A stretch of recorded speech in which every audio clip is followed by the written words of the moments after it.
अच्छा, मेरा आज का जो टॉपिक है वो उसका नाम है जैक्ड एरे। जैक्ड एरे किस चीज को बोलते हैं हम? जैक्ड एरे का मतलब ये होता है कि एक एरे के अंदर बहुत सारे एरे, ठीक है। आप इसको एरे इनसाइड एरे भी बोल सकते हो, नेस्टेड एरे भी बोल सकते हो, एरे ऑफ एरे भी बोल सकते हो। मतलब एक एरे के अंदर बहुत सारे एरेज, उसको हम बोलते हैं जैक्ड एरे, ठीक है। इसने टर्म चेंज कर दिया है, जैक्ड एरे। कहीं पे आपको इसको मल्टी डायमेंशन ही बोलते हैं, कहीं पे आपको इसको नेस्टेड एरे ही बोलते हैं, कहीं पे आपको एरे इनसाइड एरे ही बोला जाता है। तो जेड का मतलब ये है कि एक एरे के अंदर बहुत सारे एरे, ठीक है। अब यहाँ पे jagged array and C sharp array whose elements are arrays, the elements are jagged array can be different dimension and sizes, and jagged array is sometimes called array of array. A special type of array is introduced in C sharp. A jagged array is array of an array in which the length of each array index can be different. अब यहाँ पे example के तौर पे यहाँ पे आपके पास एक इंडेक्स एक एरे बनाया हुआ है जो जैक्ड एरे है। जैक्ड एरे क्यों है? जब आपका ये एरे बनता है तो यहाँ पे आपको पता है एरे अपनी एक इंडेक्स बनाता है। जब भी कोई वैल्यू स्टोर करता है वो एक इंडेक्स में स्टोर करता है। अब यहाँ पे ये क्या कर रहा है, जेड के इसके अंदर की जो जीरो इंडेक्स है उस जीरो इंडेक्स पे एक और एरे बना रहा है।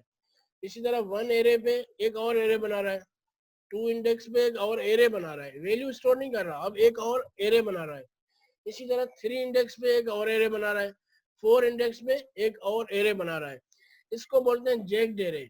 उम्मीद है आपको बात समझ में आ रही है। ये सिंटेक्स लिखा हुआ है यहाँ पे कि आप एक जैक्ड एरे किस तरह डिफाइन कर सकते हो और उसके अंदर किस तरह वैल्यू आप स्टोर कर सकते हो, ठीक है। तो इसका एग्जांपल करते हैं यहाँ पे जैक्ड एरे का। उम्मीद है कॉन्सेप्ट आपको क्लियर हुआ होगा। तो हम एक एरे बनाते हैं इंटीजर, और इसका नाम रख देता हूँ जैक्ड एरे न्यू इंटीजर। यहाँ पे मैं रो डिफाइन कर रहा हूँ, सपोज 3, और कॉलम फिलहाल में कुछ डिफाइन नहीं कर रहा, सिर्फ रो डिफाइन कर रहा हूँ यहाँ पे। और यहाँ पे आके मैं इसको, अब इसके अंदर जो जीरो इंडेक्स है, इस जीरो इंडेक्स में मुझे एक और एरे बनाना। जी बेटा, कोई क्वेश्चन है? अब देखिए यहाँ पे मैं जो समझाना चाह रहा हूँ वो ये समझाना चाह रहा हूँ। देखो आपके पास एक मेन एरे आपका है जैक्ड एरे, जिसका नाम मैंने जैक्ड एरे रखा हुआ है। और यहाँ पे मैंने थ्री रोज डिफाइन किए, कॉलम मैंने कोई डिफाइन नहीं किया। जीरो रो के ऊपर मुझे एक और एरे बनाना था, जिस वो इंटीजर एरे है जिसकी लेंथ मैंने 2 लेंथ रखी हुई है, 1 3 वैल्यू मैंने पास कर दी। इसी तरह मैं एक और एरे बनाऊंगा किसका सर वन एक इंडेक्स। मिनट दोबारा समझाएगा। ये आपने क्या करा है जीरो रो के अंदर? जी बेटा, क्या? ये आपने जीरो रो के अंदर क्या करा है? एरे बनाया एक और। जी जी, आपने तो आपने थ्योरी नहीं लिखी, मैंने जो थ्योरी बताई थी आपने थ्योरी नहीं देखी? नहीं देखिए वो सर, एक मिनट, मतलब प्रोग्राम समझने के लिए मैं बोल रही अच्छा, हूँ। प्रोग्राम समझने के लिए देखिए, जैक्ड एरे उसको बोलते हैं जो जिस एरे के अंदर बहुत सारे एरे, ठीक है। तो ये अब जो यहाँ न्यू एंट है, ये आपने वो बनाया है, क्या कहते हैं, एरे। जी ये भी ये एरे बना रहा टू है। रोज रखी हैं आपने। ये क्या रखा है? टू नहीं, यहाँ पे टू रो लेंथ है, नहीं है। इसकी यहाँ लेंथ है, यहाँ लेंथ पे है। जी जी लेंथ है, लेंथ के लो, साइज के लो, सही है, इसकी साइज है, अच्छा, ठीक है। और इसी ये तरह 1 और 3 क्या है? 1 और 3 इसकी वैल्यू है। जैसे इंटीजर का सर आवाज कट गई आपकी, बताइए जैसे दोबारा, 1 जैसे 3 क्या है? जैसे इंटीजर का आप एरे बनाते हो ना, इंटीजर के एरे के अंदर बहुत सारे आप नंबर रख सकते हो, सही है। तो इस एरे के अंदर मैंने, क्योंकि साइज यहाँ पे 2 दी हुई है, तो इस वजह से मैंने वैल्यू भी यहाँ पे 2 दी है। आप कोई भी वैल्यू इसके अंदर स्टोर कर सकते हो, लेकिन नंबर स्टोर आपको नंबर करना है। और देखो, समझाने का मकसद यहाँ पे मेरा ये है कि जो जीरो इंडेक्स है ना, अब ये जीरो इंडेक्स पे एक वैल्यू स्टोर नहीं कर रहा, बल्कि एक नया एक और एरे बना रहा है जो जिसकी टाइप है इंटीजर। इंटीजर टाइप है तो उसके अंदर हम सिर्फ वैल्यू स्टोर कर सकते हैं। वैल्यू आप कोई भी स्टोर कर सकते हो, कोई भी नंबर स्टोर कर सकते हो। क्योंकि यहाँ पे मैंने 2 साइज दिया हुआ है, तो इसलिए मैंने वैल्यू 2 दिया है। अगर आप बढ़ाना चाह रहे हो यहाँ पे 5 कर दो, तो यहाँ पे 5 आप वैल्यू डाल सकते हो। इसी तरह अब हमारे पास वन इंडेक्स पे भी एक एरे है, उसकी भी टाइप इंटीजर है। इसी तरह हमारे पास जो 2 इंडेक्स पे जो वैल्यू है उसकी टाइप इंटीजर है, तो आप इसको 6 कर दो और इसको आप 10 कर दो। तो इसी स्ट्रिंग नहीं रख सकते जी पर बीच में स्ट्रिंग डाल सकते हैं, बीच में स्ट्रिंग डाल सकते हैं। देखिए, आपका जो मेन एरे है ना, उस मेन एरे में आपने डिफाइन किया हुआ इंटीजर, तो इसमें बीच बीच में ही डाल सकते स्ट्रिंग। चलो इसको देखते हैं यार, इसको मैं करके देखता हूँ। इसको मैं इस वाले एरे को स्ट्रिंग बनाता हूँ, और 2 और यहाँ पे मैं कर देता हूँ स्ट्रिंग और इसको मैं डाल देता हूँ स्ट्रिंग अली और असद। देखिए यहाँ पे अगर आप इसका अगर आपका एरर आपको बता रहा है और एरर को एक्सप्लेन भी कर रहा है। एरर को एक्सप्लेन ये कर रहा है कि भाई आपने जो टाइप रखा हुआ है वो रखा हुआ है इंटीजर, सही है, और आप जो अभी वैल्यू स्टोर कर रहे हो वो आप कर रहे हो किसके अंदर, वो आप स्ट्रिंग के अंदर कर रहे हो, तो स्ट्रिंग की वैल्यू इंटीजर के अंदर नहीं जा सकती। यही चीज ये समझा रहा है। सही है सर। ठीक है, आई होप कि क्लियर हुआ हो। सर दोबारा बताइएगा क्योंकि सबकी आवाज कट हो गई अच्छा, देखिए यहाँ पे ये जो एरे है ये मैंने क्या किया, डिक्लेरेशन ऑफ जेक्ड एरे। जेक्ड एरे का मतलब ये होता है कि एरे ऑफ एरे या एरे इनसाइड एरे, ठीक है, एरे ऑफ एरेज या एरे इनसाइड एरे। अब जब यहाँ पे मैंने डिफाइन किया 3 रोज, ठीक है, यहाँ पे कॉलम डिफाइन नहीं किया, 3 रोज डिफाइन किया, तो 0 रो के ऊपर जब आपके पास जो फर्स्ट रो बनेगी वो उसकी इंडेक्स होगी 0। अब यहाँ पे 0 इंडेक्स पे एक नया एरे बना रहा है, यहाँ पे एक और एरे बना रहा है, डिक्लेयर एन अदर एरे, जो आपके इस एरे के अंदर है, जेक्ड एरे के अंदर है, एक और एरे बन रहा है और 1 इंडेक्स पे एक और इंडेक्स एरे बन रहा है। बात समझ में आ रही है? अच्छा, अब यहाँ पे 0 इंडेक्स पे एक एरे बन रहा है, 1 इंडेक्स पे एक एरे बन रहा है, 2 इंडेक्स पे भी एक एरे बन रहा है। तो हमारी साइज पूरी होगी क्योंकि मैंने 3 रोज बनाई थी, तो 3 रोज हमारी पूरी होगी, 1 2 3।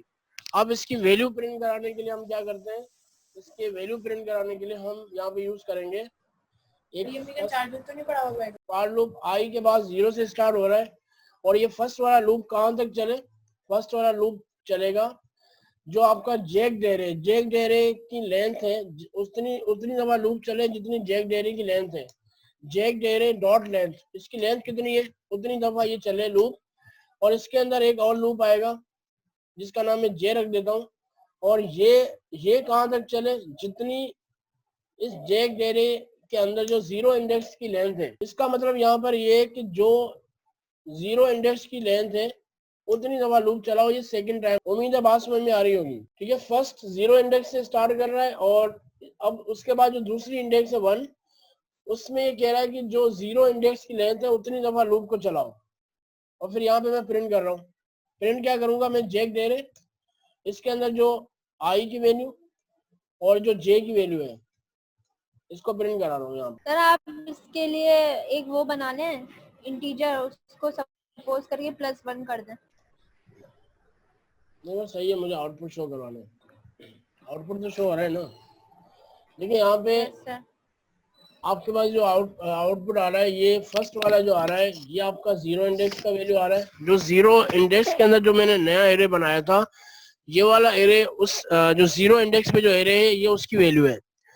और उसके बाद स्पेस है, स्पेस के बाद जो सेकंड वाला वैल्यू है ये उसका एरे की वैल्यू है, जो सेकंड वाले जो 1 इंडेक्स के पास जो एरे है उसकी वैल्यू आ रही है। इसी तरह जो 2 इंडेक्स में जो एरे है इसकी वैल्यू वो आ रही है 9 एंड 10। तो ठीक है, तो इसको बोलते हैं हम जेक्ड एरे। एक एरे के अंदर बहुत सारे एरेस। उम्मीद है बात समझ में आ रही होगी। ठीक है, आप इसका स्क्रीनशॉट ले लो ताकि मैं आगे चलूं। बेटा इसका स्क्रीनशॉट ले लो। जी बेटा, आप क्या पूछ रहे थे? ये वाली जो लाइन है ये बेसिकली क्या कर रही है, स्पेस दे रही है।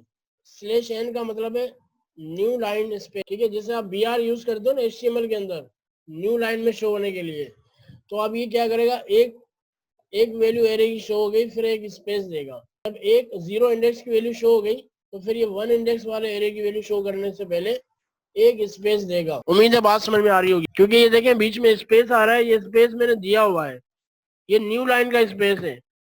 ठीक है, आप इसको टैप भी कर सकते थे, अगर /t लगाओगे तो एक ही लाइन में प्रिंट हो जाएगा। तो ये आपका जेक दे रहा था।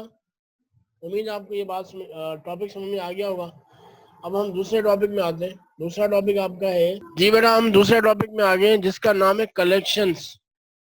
C# के अंदर कलेक्शंस भी आपके पास एक चीज है। कलेक्शन क्या चीज होती है पहले मैं आपको समझा देता हूँ। ओके, अब बेसिकली जिस तरह हमारे पास एरे है इसी तरह ये कलेक्शन है, लेकिन कलेक्शन में अब क्या होता है कि अब एरे में प्रॉब्लम ये है कि एरे आपके पास एट ए टाइम एक टाइप का डेटा स्टोर कर सकते हो। एरे के अंदर आप at a time collection of data तो स्टोर करोगे, लेकिन जस्ट एक टाइप का डेटा, इंटीजर का है तो इंटीजर का, स्ट्रिंग का है तो स्ट्रिंग का, कैरेक्टर का तो कैरेक्टर का। तो एट ए टाइम पे कलेक्शन ऑफ डेटा स्टोर कर सकते हो, लेकिन बट सेम टाइप। अब उसको उस अगर मल्टीपल टाइप्स की डेटा स्टोर करनी हो, उसके लिए हमारे पास कलेक्शंस है। ठीक है, हमारे पास सी शार्प के अंदर एक टॉपिक है कलेक्शंस का, जिसका मकसद ये है कि इसका भी तोड़। एरे में मसला क्या था, एरे में प्रॉब्लम ये था कि एक टाइप का ही स्टोर कर सकते हैं हम डेटा, इसने उसका मसला भी हल कर दिया।